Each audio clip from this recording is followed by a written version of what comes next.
Israeli government spokesman for the National Public Diplomacy Directorate here in the office of the Prime Minister. This Monday, the 10th of March, day 521 of the October 7th war. Just two quick updates from me, and then we'll go straight to your questions. Please remember to put your questions in the chat together with your news outlet, and we will take your questions. Let me start with the latest on Israel's effort to get our hostages home. Israel has accepted the invitation by the mediating countries, backed by the US, to send a delegation to Doha today. It was discussed at yesterday's Security Cabinet meeting. Israel's goals are by now well known: the return of all of our hostages, the elimination of the Hamas military and also their governmental capabilities, and the removal of the terrorist threat to our people. Returning to the reality that preceded the murderous attacks of October the 7th, 2023, is simply not an option for Israel. So this idea that you can somehow go back to the status quo is not an option. Hamas cannot create these wars every 2 or 3 years and then just go back and start all over again. Not again. Next to Syria and the truly disturbing images documenting what is a massacre of civilians in Syria. As HTS took over Syria, Israel cautioned the world to judge Syria's new regime by their actions rather than their words. And unfortunately, here it is. The dangerous reality and the brutality of jihadist rule and jihadi terrorism. Israel will not tolerate the presence of terrorist elements and armed forces that pose a threat to our citizens in the security area in southern Syria. And attempts by the regime's forces and terrorist organizations to establish themselves in the region will be thwarted. On these massacres, Israel's Foreign Minister Gideon Sa'ar has made clear that the dangers of the HTS regime with the massacre of civilians, Alawites and Christians. This weekend, Mr. Sa'ar has urged world leaders and European countries in particular to raise their voice against these atrocities. Now, when it comes to the Druze, Israel is prepared to defend, if needed, the Druze population in Syria from the forces of this new regime. We will not allow any harm to the Druze population.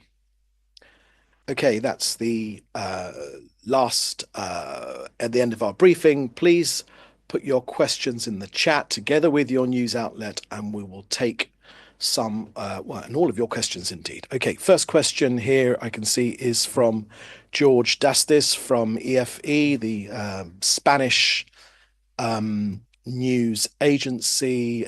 Any comments on Bola's statements on TV interviews yesterday? Is Israel concerned that the US might prioritize the release of hostages with American citizenship over others? Thank you for that question, George. No, we're not concerned about that at all, because we understand that the relationship between this White House and this government is as close as it has ever been. Our Prime Minister has called President Trump Israel's closest friend that we've ever had in the White House.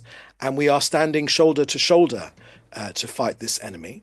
And let me also share with you that when it comes to our objectives, we are absolutely in step with our American allies.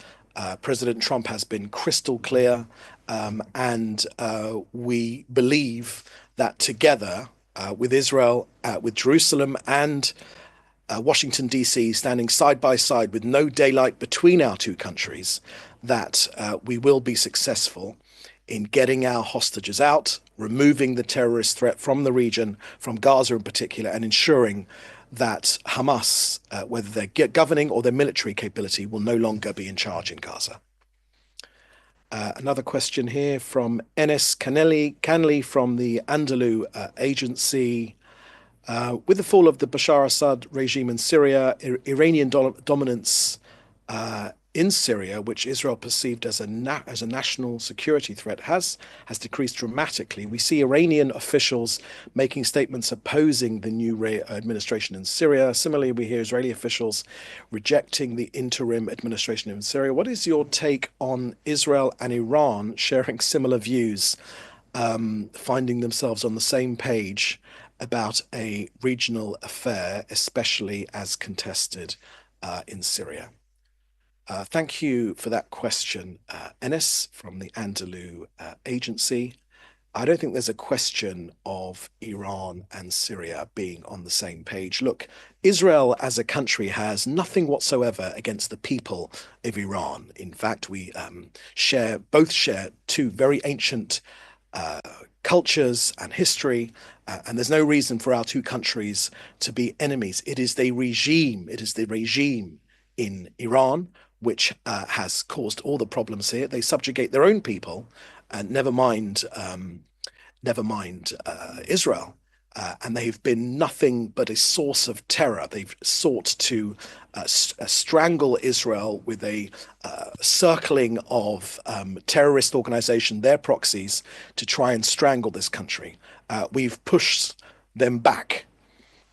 Now, just last week, when it comes to the regime, the Israeli Air Force conducted a joint aerial exercise with the US Air Force. Now, this exercise was aimed at strengthening and maintaining the long-standing cooperation between the forces between our two countries, while also expanding connectivity and building integrated capabilities for a range of scenarios.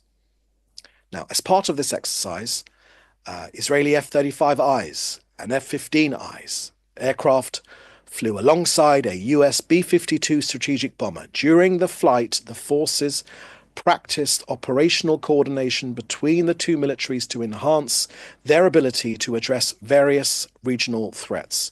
Now, this cooperation is absolutely key to the IDF and CENTCOM, which is the US Central Command, and it reflects the strategic alliance and close ties that continue to develop and strengthen between our two countries over time. Now, let me flesh out some of the arguments about Iran, because we've made clear over the years that we have no argument whatsoever with the people of Iran, but the regime cannot be allowed to achieve a nuclear weapon.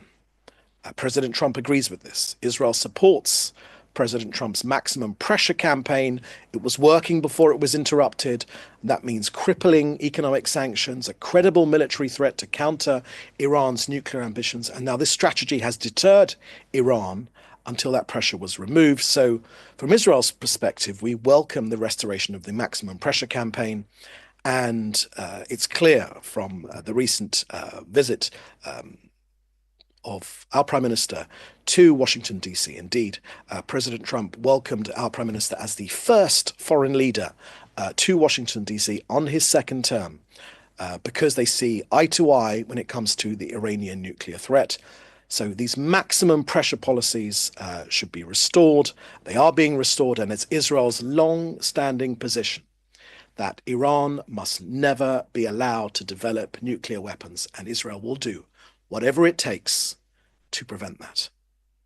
Okay, that's our last question here today. Thank you for joining us. We'll have another briefing, no doubt, very soon. In the meantime, if you have any other questions, or we can be of any assistance, or if there are interview requests, please get in touch in the usual way. So please do stay safe, and we'll see you next time. Thank you very much. Bye-bye.